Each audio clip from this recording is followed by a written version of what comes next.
Hi, this is Dr. Brian Skotko. Thank you for coming back. We are starting the brain train together with this first of the 5 steps I feel that we could do together in order to boost cognition and prevent Alzheimer's from taking place in our loved ones with Down syndrome. You know from the last video, I've divided these into SMART actions. We need to socialize, move more, activate the brain, reduce sugar and eat well, and treat medical issues. But in this webinar, we are talking about the first of those steps, and that is to socialize. So let's get into it. And I want to start with what the research shows us. The research shows that large social networks seem to decrease the chances of dementia for all of us. There was this big study done of over 3,000 typical adults ages 62 to 90 in the United States. Individuals who were at the risk of early dementia had smaller network sizes. They had fewer friends, fewer family members, smaller networks. Individuals at risk for early dementia also had less community involvement. They were more likely to be alone rather than engaged with others in their community. They had increased reliance on family and fewer friends, and this placed them at risk. In contrast to the other people in the 3,000 who had larger network sizes, more community involvement, who had less of a chance of developing Alzheimer's and dementia. Now, you might say, well, why is this? Why just friends? How is that protective? Science doesn't know, but social interactions seem likely to limit the amount of time that our brain is unfocused. Just think about it. If you're alone and you're at home, you're not being challenged. But if you're out for lunch and you're talking to your friends, they're asking you questions, you're jumping in, you have to listen, they're challenging you with new concepts, we're keeping our brains active. So that social element really seems to make a difference. This was a large study that came out. There was another large study that came out with over 2,000 neurotypically developing women. These were 78 and older in the United States, and they showed that women who had larger social networks had a protective influence on cognitive function. That is, the more likely you were with your friends, for some reason, somehow, the conversation, the friendship, the challenge seems to really protect the cognitive functioning in these neurotypically older women. Researchers also follow more than 800 seniors in the Chicago area. This is a study that I really thought was elegantly done. The risk of Alzheimer's disease was more than doubled in people who were lonely. You'd say, how do they describe people who are lonely? There are standard measures, validated questionnaires that they gave to all the people in the Chicago area, and those who tended to rate themselves as more lonely meant that they were more than double the risk of developing Alzheimer's disease. And those who were lonely at the beginning of the study also seemed to be correlated with lower levels of cognition. And loneliness developed during the study was also associated with cognitive decline. Again, the amount of people we're with has an impact on our cognition and also seems to have an impact on Alzheimer's disease. Loneliness, however, was not related to the pathological changes in the brain. Many of you know there are plaques that develop, there are tangles that develop in the brains of individuals who develop Alzheimer's, but this loneliness, this socialization does not seem to influence that, but it does seem to decrease Alzheimer's. So it's really getting at another mechanism that is related there. So how do we extrapolate this? There were no studies done on the social skills of people with Down syndrome, but again, my principle is, can we adapt this good research and make this available to our individuals and our loved ones with Down syndrome? Well, we know that people with Down syndrome in conversations are often listeners. Just really think about it. When someone with Down syndrome is at a table, they're usually the ones in a family that are listening, taking it in, maybe have 1 or 2 answers. Or oftentimes I'll see people come to my clinic and I'll ask them a question and their parents are feeding them the answers. And you know you've done this. It's not to blame anyone. It's we want them to feel socially engaged. But we need to go from making people with Down syndrome listeners to active participants in conversations. We need to engage them. We need to make them think. And this means we need to go from having a conversation with yes, no questions, did you have a good day today, or single answer questions such as, tell Dr. Skotko who your favorite singer is, to more open-ended questions that allow them to really think.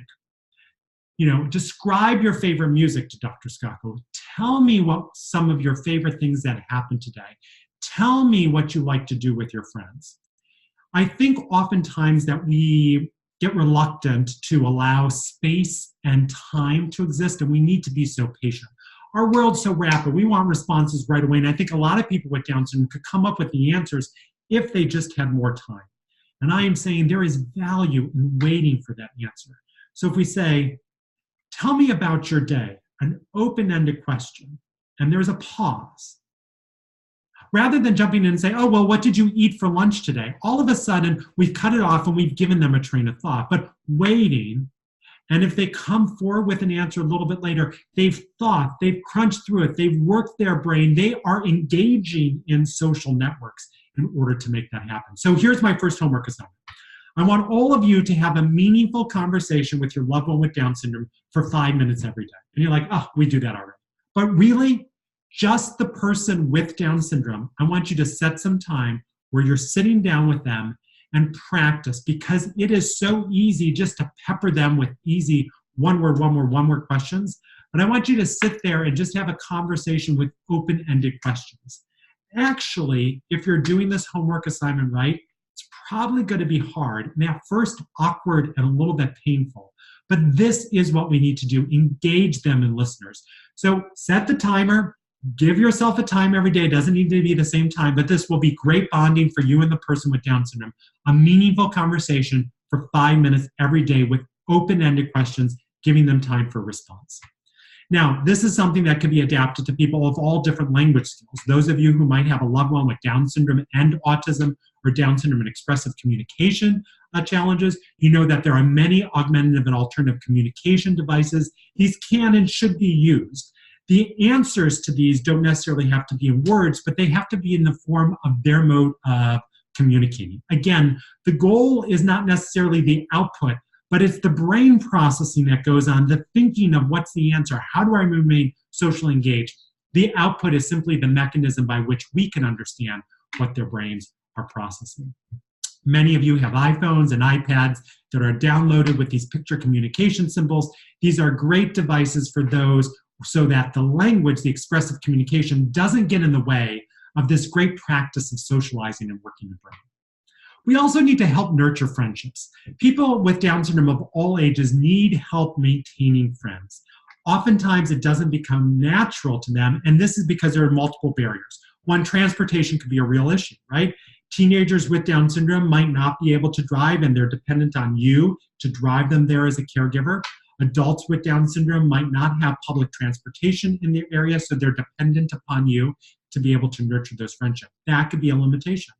The expressive language could also be a limitation. If the person that they're engaged with cannot understand what they're saying, that could be frustrating and they could start to shut down. So again, need to make sure that they have all of the resources at their fingertips, that augmentative communication if needed, so that they could be understood, so that they could want to talk and share their thoughts. And whether their friends have Down syndrome or are typical is not important as the quality of friendship.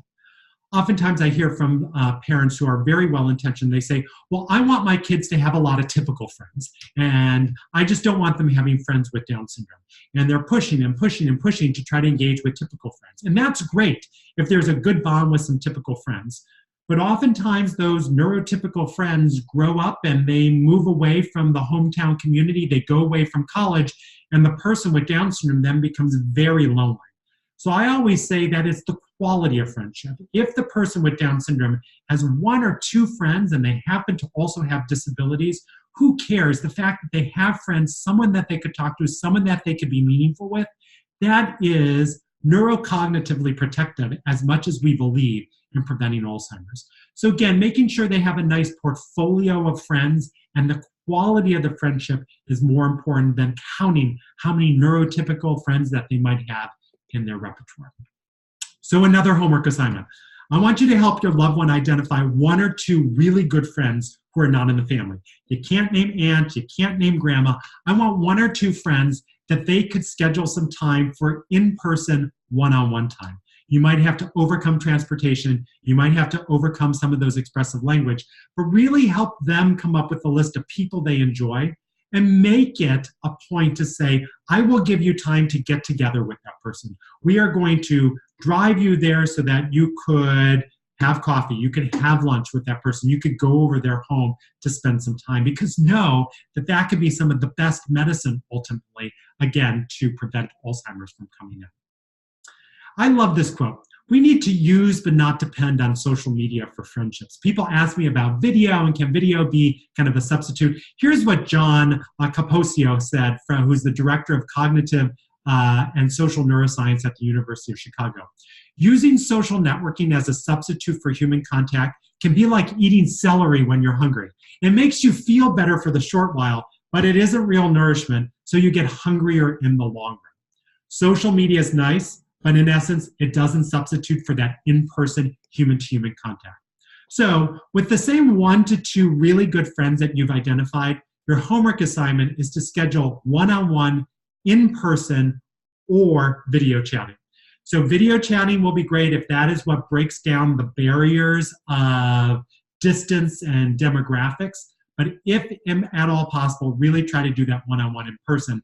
But we don't have a lot of research on the video chatting. So if you have an option between the phone or video chatting, I always like that video chatting because it plays to the strengths of the visual learning skills of the person with Down syndrome. They could see who they're talking to, and they're still going to be challenged by that 1 or 2 really good friends who are not members of the family, right? There are other people who are ready to have these regular dates to develop these friendships.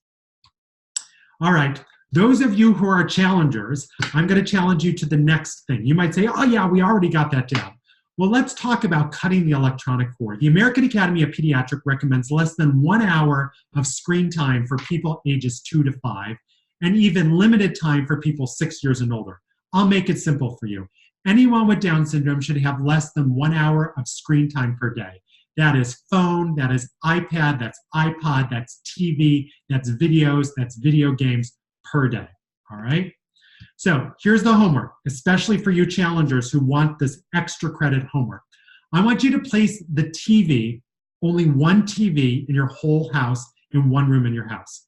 If you have more than 1 TV in your house, get rid of it.